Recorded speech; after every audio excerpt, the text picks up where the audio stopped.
Hello mga ka-Floris! Ngayong gabi ay gagawa po kami ng flower stand para sa delivery for tomorrow morning. Bale, hinahanda na namin yung roses, yung anthurium at yung orchids na ilalagay namin sa arrangement namin. At nakaready na rin ang aming flower foam para gumawa ng funeral flower stand.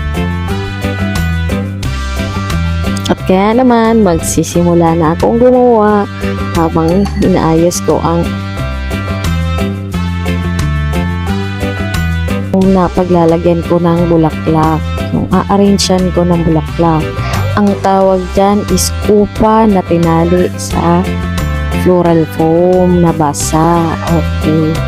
Ayan, magsisimula na nga ako. Bali, pinabilisan ko na ang pagbibidyong ito kasi alam mo naman, sa haba ng kakabidyo nito sa sobrang haba niyan maalala mo pa ang mga bayaran mo sa ilaw, tubig at iba pa. O kaya naman maalala mo pa yung mga utang mo sa sobrang haba ng video na yan. Kaya iisa-isahin ko siyang gawin habang kinakabit ko yung dahon ng eucalyptus. Yan. So, guys, kung gusto nyong matutong maggawa ng flower, mabilis lang yan kung gugustuhin nyo. Marami pwedeng pag-aralan kung talagang gusto nyo ang bagay, diba? So, habang nagtutusok-tusok ako dyan ng mga bulaklak, ng mga dahon muna, dahil magsisimula tayo muna sa dahon. Yun talagang una kong ginagawa habang ako'y magsisimula sa habang lumaki ang ginagawa ko. Tutusok ko muna yung mga dahon. Paboritong unahin is tusok-tusok muna ng mga dahon.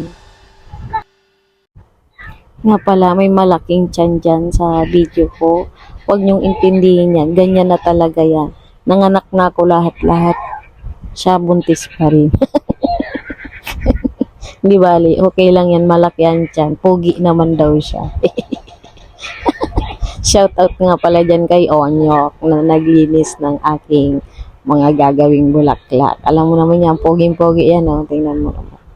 Ganyan-ganyan lang yan, pero love ko naman yan.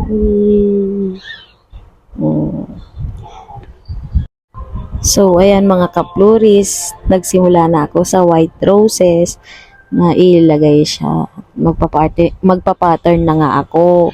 Ako naman talagang nag-aaral-aral pa lang. Pero dahil sa mag-aaral-aral ko, okay naman siya. Nagkakaroon naman ng magandang recommended. Kaya unti-unti rin nagkakaroon ng client siguro. Siguro maganda na din ang aking gawa. So, ayan na guys. Nilalagay ko na ang roses. Malalaking roses. Ang tawag dyan is Korean roses. Which is ang Korean roses na white is malalaki siya kumpara sa mga local roses.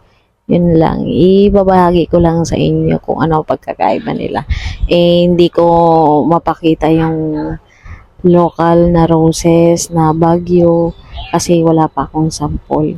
Kung ano lang kasi yung order natin, alam mo na, mahirap umano ng mag-stock ng flower. Kaya, unti-unti lang tayo. Kung may order, mag-stock tayo. Kung wala, tama lang muna yung mga pang-ready to go kong flower. Kasi, mahirap nang masayangan tayo ng flower. Masayang yung pera. Yung kinita mo, itatapon mo lang. Mas maganda yung mga naka-ready na talaga, mga for booking lang. Kaya naman sa aking mga client dyan, alam nyo na, kapag wala, magtiis sa meron. Kung gusto nyo po.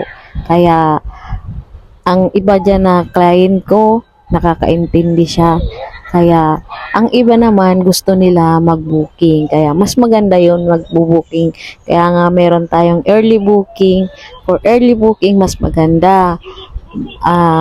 Maganda rin naman kapag gusto mo na ng mga ready to go. Kasi, mas okay naman yun. Bibigay naman natin kung ano yung available natin dyan. Okay? So, next, ang tinutusok na natin ngayon is yung anthurium na 1 dozen. Side by side nga pala ang arrangement ng anthurium ilalagay. Sa kabila, 1 dozen din. Sa kabila, 1 dozen din. Bali, ang nasa gitnang roses na nilagay ko is 1 dozen roses. Tagwo 1 dozen nga pala yan. Bali, yung next, mamaya ko sasabihin, si orchid siya. Isang bundle naman siya. Ay, mamaya daw pero sinabi na. So, i-continue na nga natin ang pagbibigyan nito at makikita nyo na yung kabuuan ng aking gawa.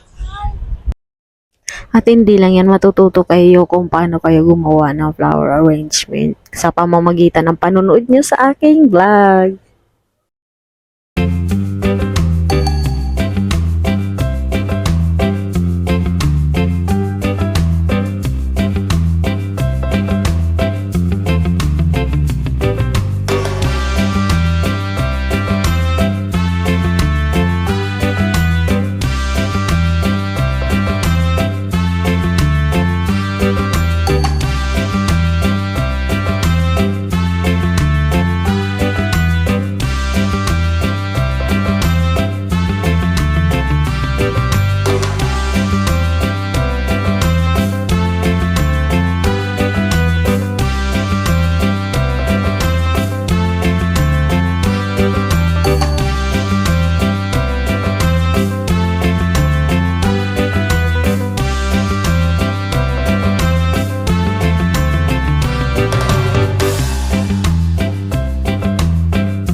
So guys, makikita nyo naman na nilalagay ko na yung orchids na isa pang ilalagay natin ng pang arrangement flower na nagustuhan nga ni customer dahil nga naman ibonggam-bongga ang amoy ng ano na yan, ng flower na yan. Ang pangalan niya ay orchids.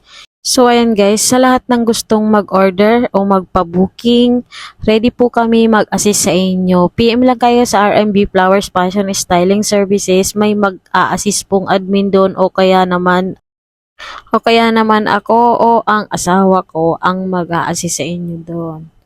Ayun lang. Thank you mga kapluris or mga client ko dyan. Thank you so much sa lahat ng nagtitiwala sa amin at parami na rin ang aming customer. Nationwide po, pwede po kami magpa-deliver. Basta mag-early booking lang po kayo, PM po kayo. Thank you!